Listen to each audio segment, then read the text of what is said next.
လောက်ကောင်းလေဟိုးအင်္ဂလိပ်ခေတ်က King George's Hospital အင်္ဂလိပ်ခေတ်ကစောက်ပြီးခဲ့တာဒီဆေးရုံရင်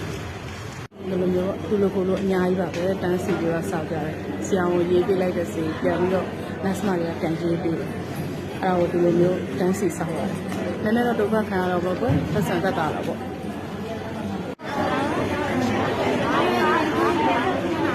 ဆေးထုတ်မယ်ဆေးထုတ်ဖို့ဒီလိုတန်းစီရပါတယ်မင်းကလေးရသက်သက်ယောက်ျားလေးရသက်သက်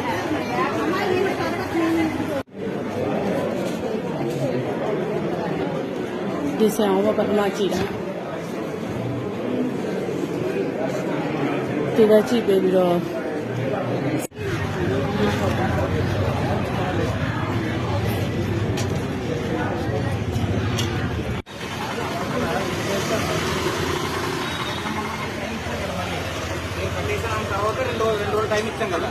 article payment చేస్తారు